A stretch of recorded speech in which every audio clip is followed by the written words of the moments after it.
Ikhwan dan akhwat yang dirahmati Allah Subhanahu wa taala, jadikan bahwasanya lahan pekerjaan kita sebagai sarana untuk meraih surga. Jadi namanya pekerjaan itu bisa mengantarkan kepada surga, bisa mengantarkan kepada neraka jahanam. Rasulullah SAW membuat sampel seperti perdagangan. Kata Nabi SAW, ada pedagang yang masuk neraka, ada pedagang yang masuk surga. Ini sampel pekerjaan. Ya, maka saya bilang ini berlaku kepada seluruhnya. Saya bilang dokter juga demikian, dokter yang masuk surga, dokter masuk neraka. Ya, semuanya. Ini sampel, Rasulullah kasih sampel seperti pedagang. Ya, kata Nabi SAW, Inna tujjar humul fujjar. Sungguhnya para pedagang adalah orang-orang fajir. Ya. Illa man ittaqa wa barra wa sadaq. Kecuali orang yang bertakwa dari pedagang tersebut, atau barra yaitu sesuai dengan janjinya, menepati janjinya, wa sadaq, dan dia jujur. Dalam hadis yang lain kata Nabi sallallahu alaihi wasallam, at-tujjaru yub'atsuna yaumal qiyamati fujjaran. Sungguhnya para pedagang dibangkitkan pada hari kiamat sebagai orang-orang fajir. Orang-orang fajir, orang pelaku maksiat. Maka para sahabat berkata, "Ya Rasulullah, alaysa Allahu qad ahallallah? Alaysa qad ahallallahu al-bai'a?" Ya Rasulullah, bukankah Allah telah menghalalkan jual beli? Kenapa para pedagang dibangkitkan dalam kondisi pelaku maksiat? Jual beli halal. Kata Nabi sallallahu alaihi wasallam, "Na'am, benar, jual beli itu halal. Tetapi innahum yuhadditsun fayakdzibun." Tetapi masalahnya para pedagang itu ngomong, mereka bohong. Wa yahlifun fayathamun. Mereka sering bersumpah, ya, namun bohong, dusta. Ini jadi masalah. Jadi masalah para pedagang yang bohong, misalnya mengatakan ini barang baru, ternyata barang lama. Oh, saya cuma untung 10%, ternyata untungnya 50%, ya. Misalnya, ini saya cuma jual modal, ternyata modal dan keuntungan. Banyaklah. Ada aib-aib disembunyikan, ya. Makanya kata Nabi sallallahu alaihi wasallam, idza kadzaba wa katama muhiqat barakatu bai'ihima. Kalau dua para pedagang ini ternyata berdusta dan menyembunyikan aib-aib barang, muhiqat barakatu bai'ihima, maka keberkahan jual beli mereka akan dihapuskan oleh Allah Subhanahu wa taala. Mungkin mereka duit banyak, ya, dagang sana dagang sini, jual barang haram, jual macam-macam, tapi ya neraka jahanam, ya. Ini contoh. Contoh yang lain, Nabi sallallahu alaihi wasallam memuji para pedagang jujur. Kata Nabi sallallahu alaihi wasallam, "At-tajiru saduqul amin ma'an nabiyyin wasiddiqin wasyuhada." Seorang pedagang yang jujur, yang teramanah, maka dia akan bersama dengan nabi, bersama para siddiqin, para syuhada. Dan ini berlaku pada seluruh kegiatan pekerjaan. Apakah Anda sebagai dokter, apakah Anda sebagai perawat, tenaga kesehatan, apakah Anda sebagai pejabat pemerintah, sebagai PNS, ya. Semuanya pekerjaan kita bisa mengarahkan kepada neraka, bisa mengarahkan kepada surga. Tinggal bagaimana kita mensikapi pekerjaan tersebut, ya. Saya contohkan sebagai dokter yang bertakwa kepada Allah, ya. Bertakwa kepada Allah, dia jujur amanah. Dia mensifati kalau beri resep benar-benar sesuai dengan ilmunya, ya. Kalau dia kasih obat, ya, obat yang benar. Dia tahu ada obat yang lebih bagus, jangan dia tinggalkan. Jangan karena pesanan detailer, ya, pesanan detailer, atau yang kemudian dia kasih jual obat yang mahal, padahal ada obat yang murah yang setara dengan obat tersebut, ya. Kalau harganya sama nggak ada masalah, ya. Dia kerja sama detailer, dapat untung, harganya mirip-mirip, ya, nggak ada masalah. Tapi kalau dia tahu ada obat yang lebih baik daripada obat ini, maka seorang harus nasih. Nasih itu ingin kebaikan bagi orang yang sedang dihadapi, apalagi pasien. Maka jangan dia kasih resep sesuai dengan pesanan detailer.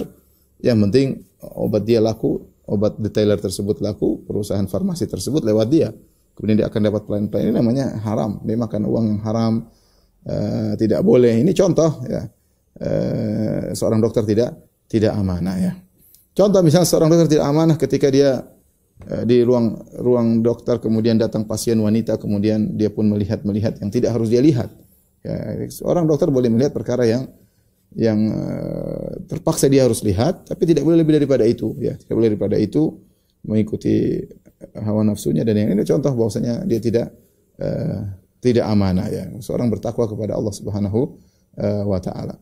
Sebaliknya ada dokter yang masya Allah dia amanah, kemudian dia jujur, selalu ingin kebaikan bagi pasien, ya, berusaha melayani masyarakat dengan sebaik-baiknya, ya. Maka kita tahu bahwasanya dokter adalah benar-benar pekerjaan yang sangat mulia yang memudahkan seorang untuk masuk surga. Apalagi kata Nabi sallallahu alaihi wasallam, khairukum anfa'ukum linnas, sebaik-baik kalian yang paling bermanfaat bagi masyarakat. Ya, kita tahu kesehatan adalah nikmat yang sangat luar biasa ya. Orang mau bayar berapa saja untuk meraih kesehatan, mau keluarkan uang banyak untuk bisa meraih kesehatan. Ya, lihat sekarang bagaimana orang mau olahraga aja beli sepeda mahal-mahal lah, beli obat kegiatan nge-gym lah, macam-macam. Mereka ingin sehat. Ya, bahkan beli makanan yang makan organik lah atau makanan diet lah. Pokoknya semua yang mahal-mahal untuk apa? Untuk sehat. Kemudian ada yang harus periksa kesehatan per periodik tertentu, harus periksa ini untuk sehat. Jadi kesehatan itu mahal harganya. Kesehatan adalah mahal harganya. Ketika seorang terkena sakit, ya, maka dia sangat dalam kondisi menderita. Kenikmatan yang biasanya dirasakan hilang ya. Ketika seorang dokter membantu orang sakit ini, betapa banyak kebahagiaan yang dia kembalikan kepada orang tersebut. Maka kalau dia dokter yang amanah, dia akan dapat pahala yang besar. Dia akan dapat pahala yang besar. Maka saya ingatkan kepada para tenaga kesehatan, para dokter, berusaha jadikan pekerjaan Anda sebagai sarana untuk meraih surga. Ya, kita kerja, pedagang, saya ulangi, pedagang kerja, jujur amanah, dia dapat untung nggak? Dapat. Dia jual dapat untung, tapi dia masuk surga. Sama dokter mungkin kerja dapat gaji, dapat apa dari uang pasien dan yang lainnya, tapi bisa masuk surga jika dia aman dalam pekerjaan tersebut. Jika dia aman dalam pekerjaannya tersebut. Ya. Kita bicara lebih luas, seperti PNS misalnya. Hati-hati kalau bekerja. Jangan sampai dia makan uang yang haram ya. Contohnya misalnya dia bekerja tidak sesuai dengan jam kerja. Seharusnya jam kerja 1 hari 8 jam, dia kerja cuma 6 jam ya. Setiap hari datang terlambat, pulang paling cepat. Datang terlambat, pulang. Setiap hari dia korupsi 2 jam. Ya kalau begitu dia tahu bahwasanya 20% gajinya adalah haram. Maka kalau dia terima gaji misalnya 10 juta, maka 2,5 juta harus dikembalikan kepada pemerintah. Karena dia tahu selama ini dia sadar dia kerjanya tidak sesuai dengan akad perjanjian, dia makan harta yang haram, gajinya dikasih full, sementara dia kerjanya tidak full. Ini contoh seorang waspada ya. Jangan sampai dia makan gaji sebelumnya ternyata gajinya tidak full. Dan Nabi SAW mengatakan, ayulah min nabatan at-suhtin fannaru aula bihi. Daging manapun yang tumbuh dari keharaman, dari uang haram, maka neraka lebih utama untuk membakarnya ya. Waspada. Ini contoh bahwasanya seorang bekerja tidak amanah, dan subhanallah kerjaan namanya bekerja itu butuh keamanahan ya, butuh profesional. Inna khairu man istajartah al-qawiyul amin. Al-qawi kuat, profesional, amin amanah. Dan kita kehilangan dua hal ini dalam banyak hal. Profesional kurang, kerjaan yang penting pesanan inilah, koneksi inilah, nepotisme lah dan macam-macam. Amanah juga kurang, dan ini musibah ya. Akhirnya harta digunakan tidak pada tempatnya, banyak orang-orang korupsi ya, uang rakyat dia makan. Inna rijalan yatakhawaduna fi malillah bighairi haqq fannaru bihim. Kata Nabi sallallahu alaihi wasallam, sungguhnya ada orang-orang yang mengolah harta negara tanpa hak, maka fannaru lahum, maka bagi mereka neraka jahanam.